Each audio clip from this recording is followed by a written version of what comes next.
Good morning, kids.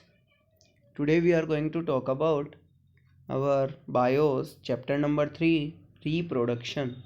So basically, what is reproduction? Reproduction is the process by which existing organism produce new organism of same species is known as reproduction.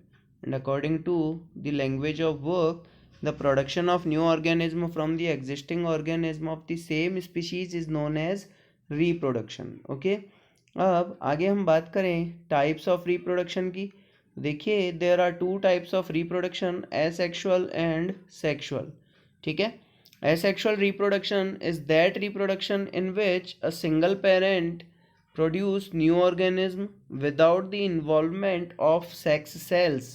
अब sex cells क्या होती हैं इनके बारे में हम आगे बात करने वाले हैं. ठीक है.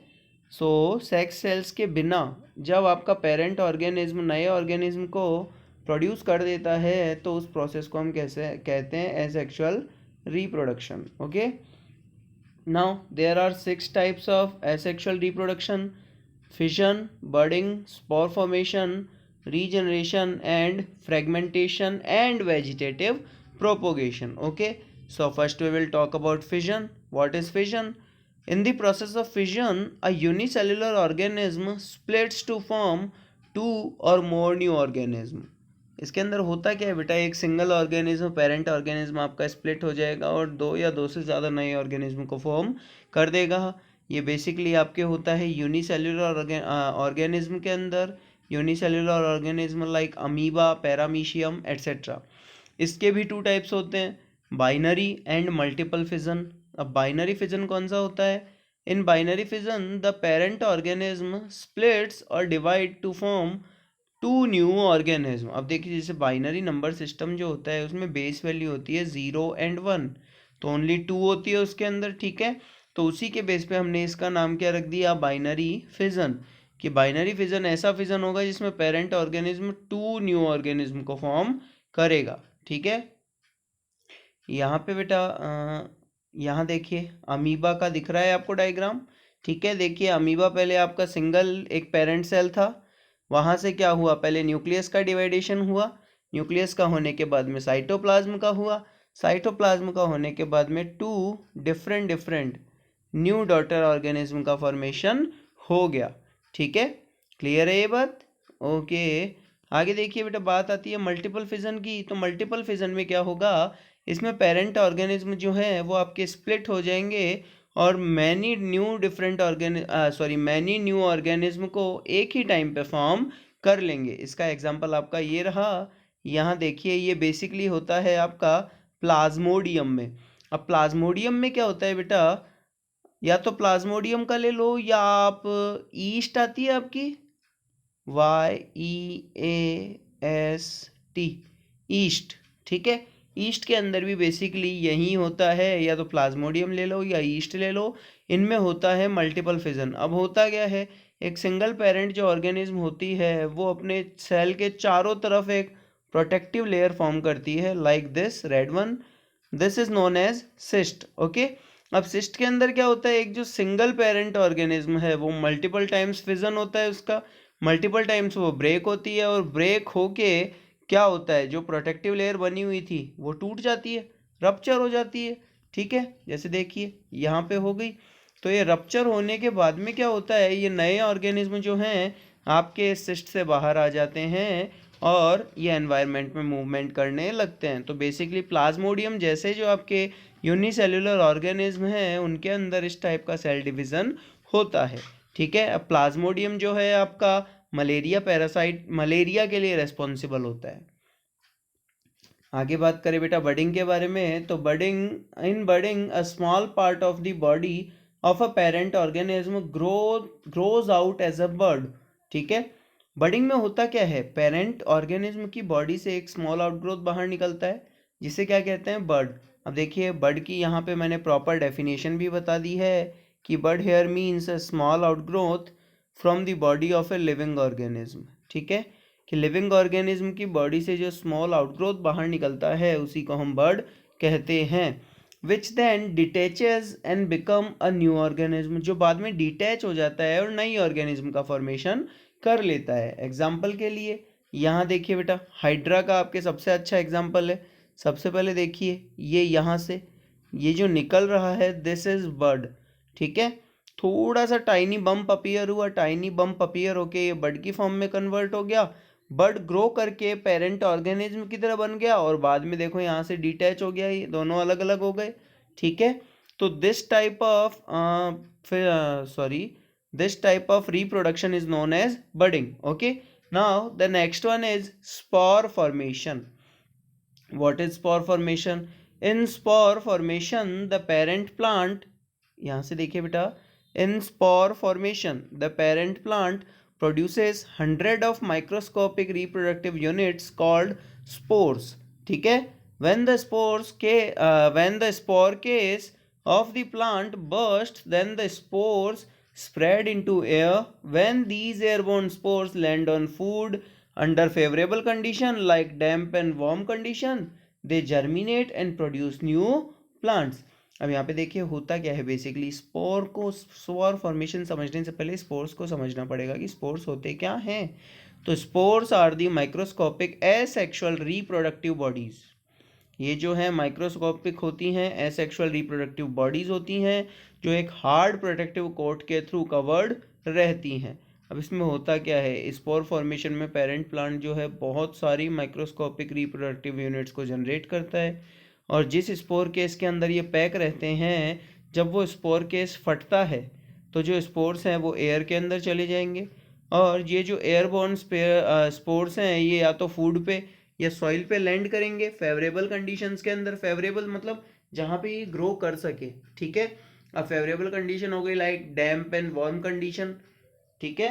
दे जर्मिनेट, ये खुद को ग्रो करेंगे और प्रोड्यूस करेंगे न्यू प्लांट्स को, ठीक है बेटा। यहाँ देख लीजिए, आपके आंकड़ा देखा है आप सभी ने बेटा, तो आंकड़े में भी कुछ ऐसा ही होता है। ऐसे ही आपके इसका फंगस का प्लांट हो गया, ठीक है। ये देखिए स्पोरेंजियम, यहाँ पे स्पोरेंजियम था, ठीक है। स्पोरेंजियम ये स्पोर केस आ गया आपका, ये स्पोर केस हो गया। स्पोर केस के अंदर से देखिए स्पोर्स बाहर निकल रहे हैं, ठीक है। तो इस तरीके से ये काम करता है स्पोर फॉर्मेशन। आगे आता है बेटा रीजनरेशन।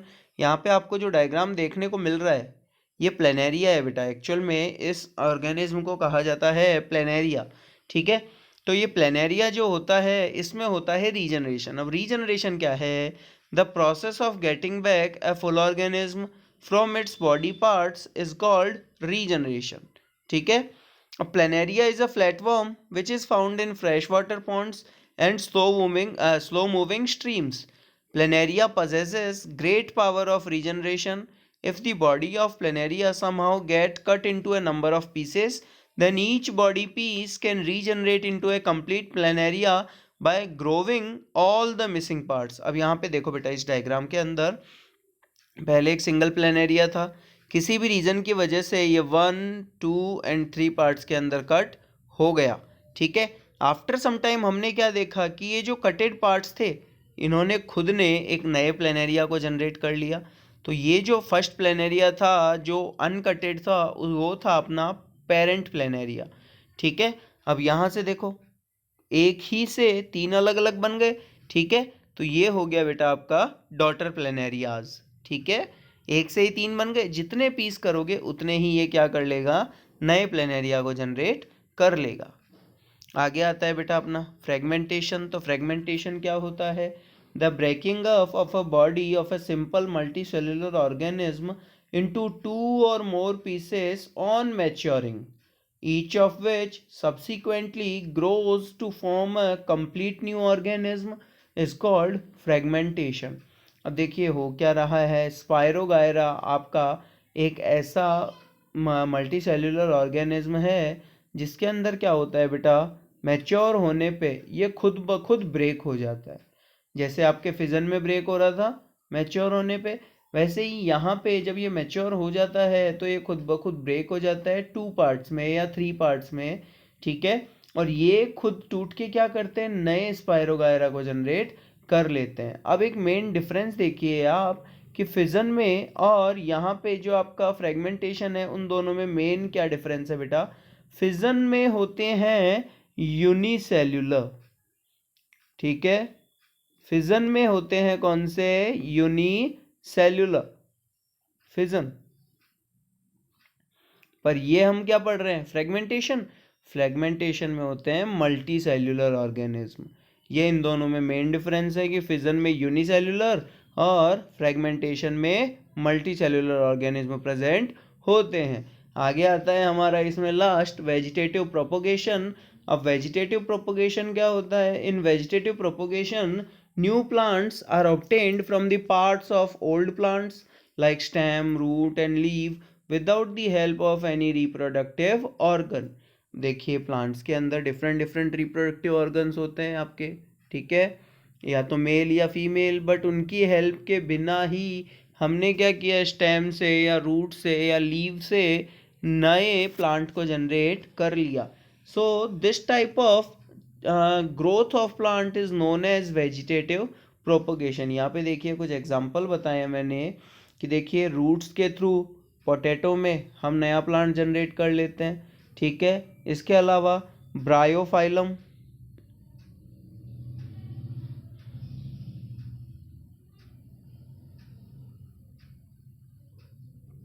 ब्रायोफाइलम आपका एक ऐसा प्लांट है जिसकी जो लीव्स होती हैं, तो लीव्स के ऊपर छोटे छोटे से बर्ड्स बने हुए होते हैं। ये बर्ड्स क्या करते हैं, खुद को ग्रो करके नए प्लांट्स को बना देते हैं, ठीक है।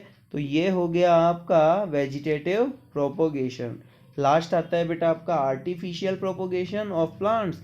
अब आर्टिफिशियल प्रोपोगेशन में क्या होता है, the process of growing many plants from one plant by man-made methods is called artificial propagation of plant। कि एक ही प्लांट से मैन-मेड मेथड्स के थ्रू हम बहुत सारे नए प्लांट्स बना ले तो उसे कहते हैं आर्टिफिशियल प्रोपोगेशन ऑफ प्लांट्स। ये वेजिटेटिव से थोड़ा अलग है। इसके 3 कॉमन मेथड्स हैं, कटिंग, लेयरिंग एंड ग्राफ्टिंग। अब सबसे पहले देखिए बेटा हम कटिंग के बारे में पढ़ रहे हैं, तो देखिए कटिंग जस्ट आपका मान लो कोई रोज प्लांट है, ठीक है। अब रोज प्लांट में आपने क्या किया, इसका कोई छोटा सा पार्ट था, कोई ब्रांच थी जिसे आपने कट कर लिया, टेपर ली, ठीक है, एक एंगल पे कट किया। एंगल पे कट करके आपने उसे किसी दूसरे पॉट में लगा दिया सॉइल के अंदर। तो आफ्टर सम टाइम आप क्या देखोगे बेटा, जिस ब्रांच को आपने ग्रो किया था उसके अंदर से जो है रूट्स का जनरेशन हो चुका है और वो एक नए प्लांट में कन्वर्ट हो चुका है। So this method is known as cutting. Now second method is layering. In second method, a branch of the plant is pulled towards the ground and part of it is covered with moist soil, leaving the tip of the branch exposed above the ground. After some time, new roots develop from the part of the branch buried in the soil. The branch is then cut off from the parent plant. The part of the branch which has developed roots grow to become a new plant just like parent plant। अब यहाँ देख लो बेटा, ये जो diagram है आपका ये है लेयरिंग का।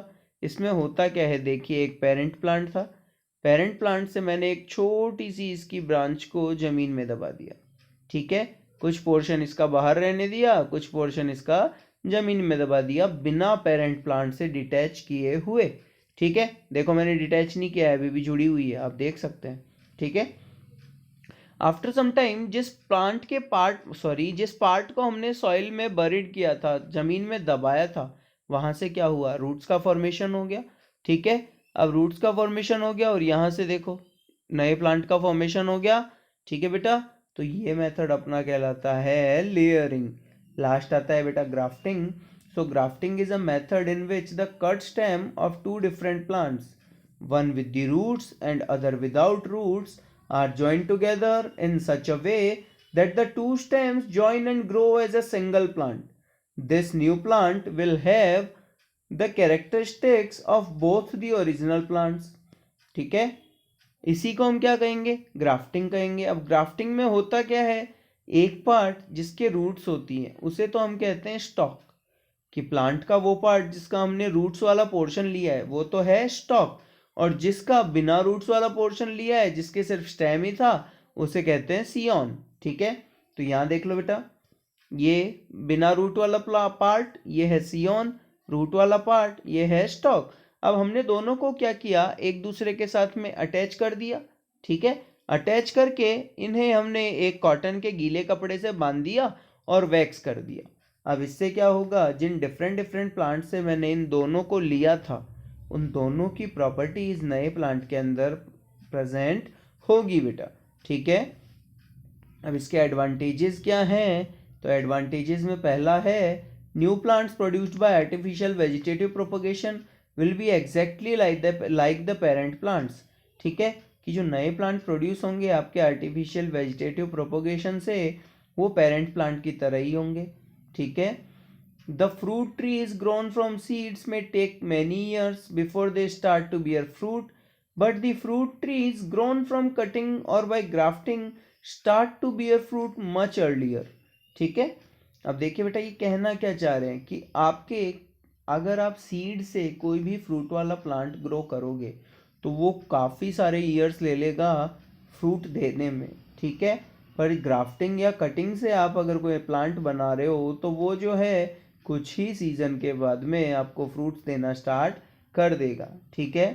आगे देखिए, the plants grown by vegetative propagation usually need less attention in their early years than the plant grown from seeds, कि वेजिटेटिव प्रोपगेशन से हम जो प्लांट्स बनाते हैं उन्हें बेसिकली ज़्यादा अटेंशन की रिक्वायरमेंट नहीं होती है, जबकि सीड से जो बनाते हैं उन्हें ज़्यादा अटेंशन की रिक्वायरमेंट होती है। अब आर्टिफिशियल प्रोपगेशन से हम एक ही प्लांट से बहुत सारे प्लांट बना सकते हैं और सीडलेस प्लांट्स जो हैं वो भी हम आर्टिफिशियल प्रोपगेशन से बना सकते हैं। अब आपके इस पॉइंट का, इस एसेक्सुअल रिप्रोडक्शन में लास्ट जो पॉइंट आता है that is tissue culture, the production of new plant from a small piece of plant tissue removed from the growing tip of a plant in a suitable medium growth is called tissue culture, कि मैंने कोई भी growing tip से किसी plant के tissues लिए, ठीक है। टिश्यूज लेके मैंने क्या किया बेटा, उन्हें सुटेबल ग्रोथ मीडियम प्रोवाइड कराया। उस सुटेबल ग्रोथ मीडियम को हम क्या कहते हैं, कल्चर सॉल्यूशन, उन्हें प्रोवाइड कराया और उससे नए प्लांट का फॉर्मेशन किया, वो हो गया टिश्यू कल्चर, ठीक है। अब ये कैसे होता है, सबसे पहले एक प्लांट टिश्यू का छोटा सा पार्ट लेंगे ग्रोइंग पॉइंट ऑफ प्लांट से, ठीक है। वहां से हम क्या करेंगे, इसमें से टिश्यूज को निकालेंगे, ठीक है। अब टिश्यूज को निकाल के उन्हें एक जेली स्टाइरल जेली के अंदर रख देंगे, जिसके अंदर क्या प्रेजेंट होंगे, न्यूट्रिएंट्स एंड प्लांट हॉर्मोन्स। ये प्लांट हॉर्मोन्स क्या करेंगे, सेल्स को बनाएंगे और प्लांट टिश्यूज को डिवाइड करेंगे रैपिडली, जिससे क्या होगा, बहुत सारी नई सेल्स प्रोड्यूस होगी। और नई सेल्स प्रोड्यूस होने के बाद में ये क्या करेंगे, एक शेपलेस लंप ऑफ मास को बना लेंगे जिसे बोला जाता है कैलस, ठीक है। अब बाद में कैलस को जो है हम किस में ट्रांसफर कर देंगे, अनदर जेली सब्सटेंस में, जिसके अंदर ऐसे प्लांट हॉर्मोन्स प्रेजेंट होंगे जो कैलस से रूट्स डेवलप करवा दे, ठीक है। कैलस से रूट्स डेवलप हो गई, अब इसको यहाँ से निकाल के कैलस पे अब रूट तो डेवलप हो ही गई, ठीक है, तो हम दूसरे another jelly containing different hormone में डालेंगे, जिससे क्या होगा, वो शूट्स को डेवलप करेगा, शूट्स भी डेवलप हो गई। अब हमारे कैलस के पास में रूट भी है, शूट भी है, तो हम इन्हें टाइनी एक प्लेंटलेट्स होती है लाइक आपके डिश, चाइना डिश देखिए बेटा आपने, या एक कांच की डिश हो गई, छोटी सी प्लेट हो गई, ठीक है, उसके अंदर डाल लेंगे और इसको हम क्या करेंगे, बाद में हमें जहाँ पे भी इन्हें ग्रो करना होगा वहाँ पे हम इन्हें डाल देंगे और नए प्लांट का यहाँ से फॉर्मेशन हो जाएगा। तो यहाँ देखिए बेटा, इन 6 स्टेप्स के अंदर वही सब बताया हुआ है जो मैंने आपको बताया है, ठीक है। अब टिश्यू कल्चर के भी कुछ एडवांटेजेस हैं, ये आपको लिखने हैं बेटा, और इसी के साथ आपका ये जो चैप्टर का ये वाला पोर्शन जो है ओवर होता है। Thank you so much.